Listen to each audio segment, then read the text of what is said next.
If you get the foundations of your campervan build wrong, it doesn't matter how nice the rest of the camper looks. We see builds all the time with squeaks, cold floors, moisture issues, even structural problems, and almost all of them trace back to the foundations. At Wildworx, this is the stage we never compromise on. Every premium build we do starts right here. In this episode of Works in Progress, we're breaking down how we prep the van, what goes into our foundations, and why this step sets the quality for everything that follows.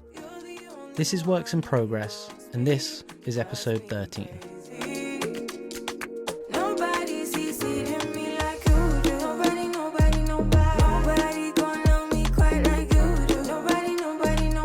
When we talk about foundations in a campervan build, we're not just talking about insulation or a floor, we're talking about everything that gets buried.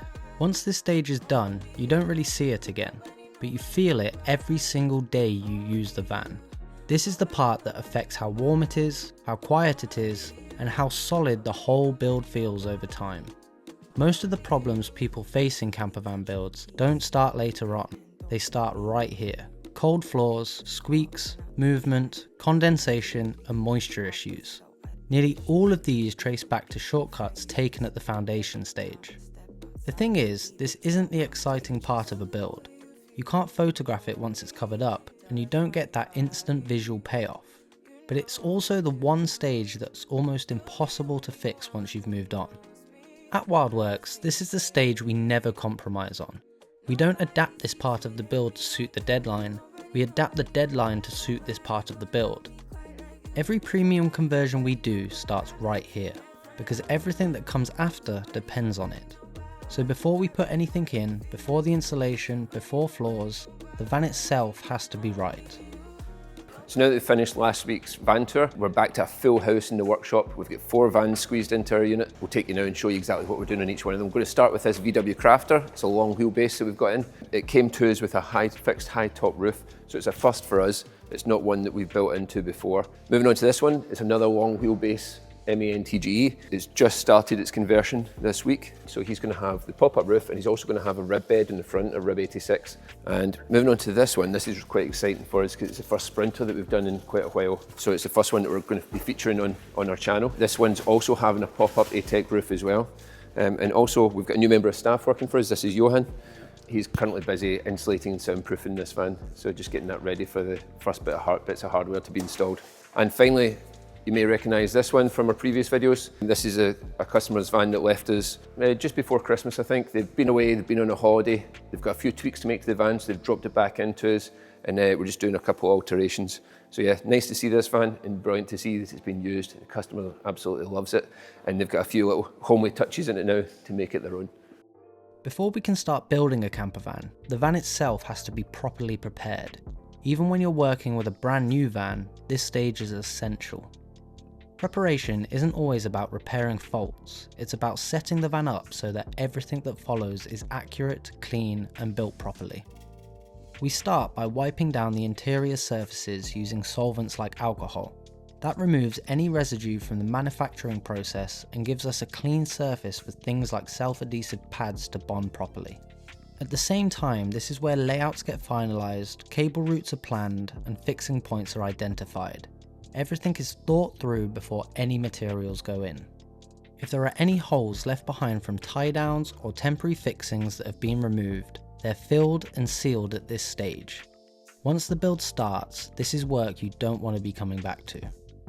Before we cut any new holes in the van, we also take the time to tape up gaps and openings.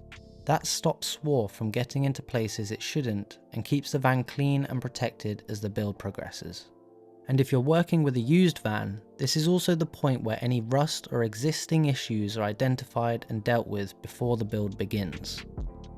All of this work happens before insulation and before floors, because once the foundations go in, this preparation is hidden, but it's what allows the rest of the build to be clean, controlled, and done properly.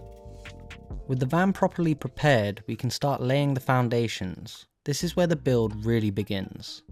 So now that all the prep work is finished, it's time for us to start with the kind of foundation levels of the build of the van. We usually like to start by cutting everything out that we want to out of the metal work. You can only really do this if you're going to be keeping the van inside in a storage unit for the full build. If you're going to have to take it out your garage and put it back in, then that's not really going to work for you, especially if you're going to be doing the whole job outside. If you're doing that, then you probably want to be working in the van, and then as your windows arrive, cut them out and fit them. For us, we've got them in the unit, they won't be leaving, and so we do all the metal work first, get all the dirty job done, get all the metal filings blown out the van.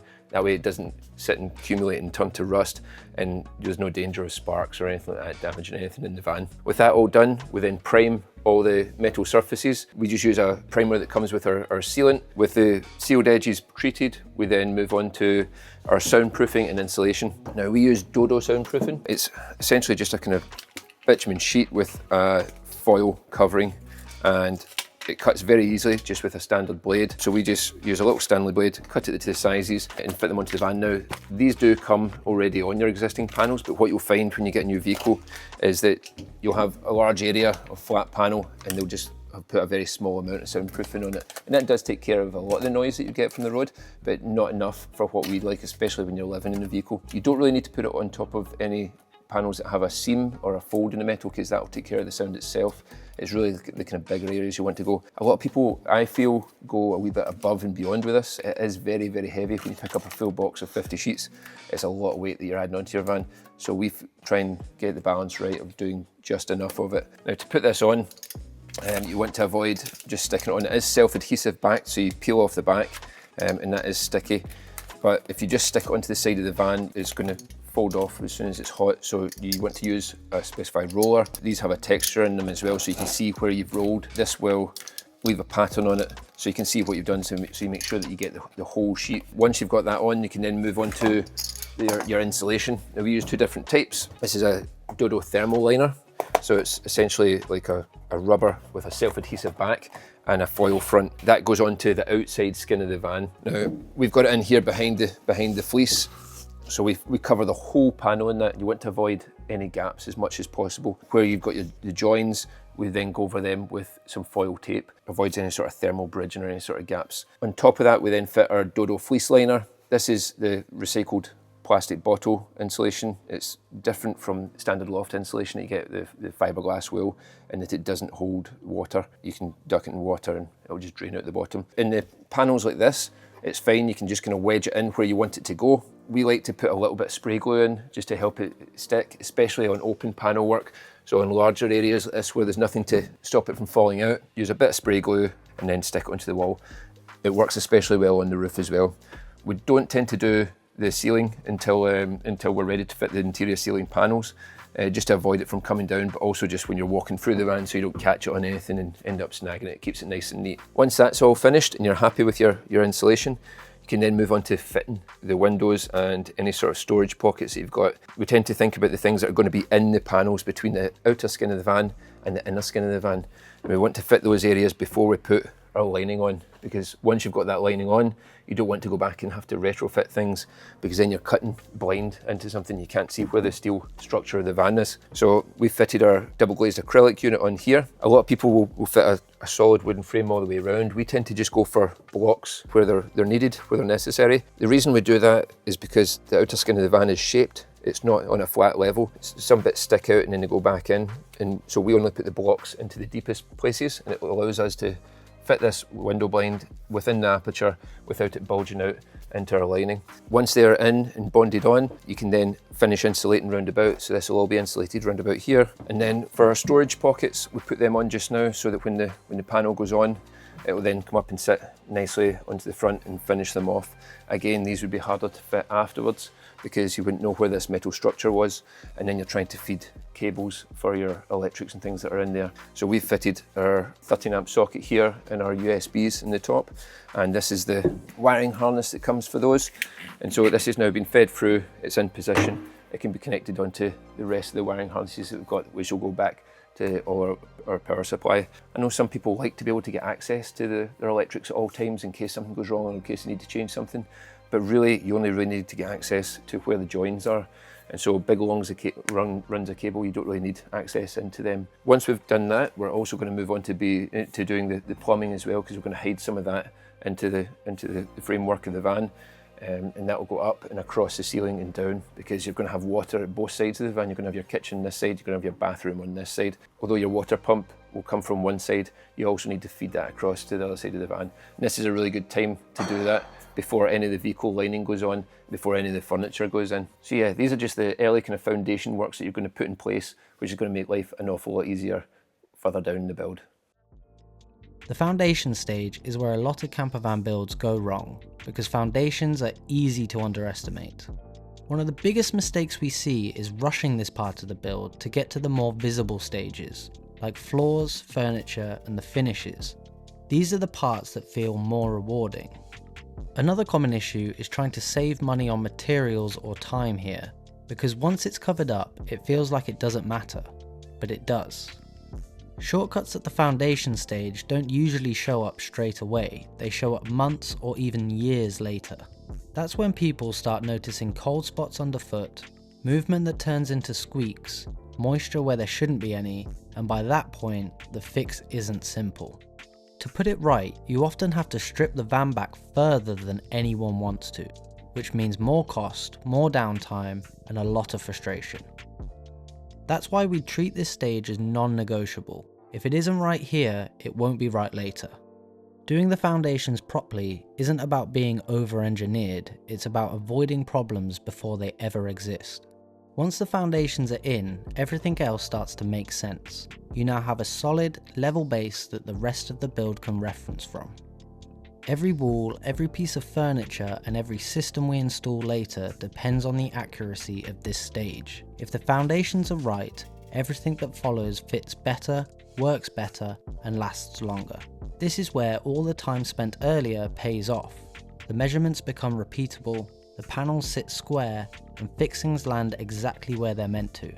And from a day-to-day point of view, this is where the van starts to feel like a proper vehicle, not just an empty shell. Underfoot, it feels solid, quiet, and planted. That doesn't come from finishes or soft furnishings, it comes from what's underneath.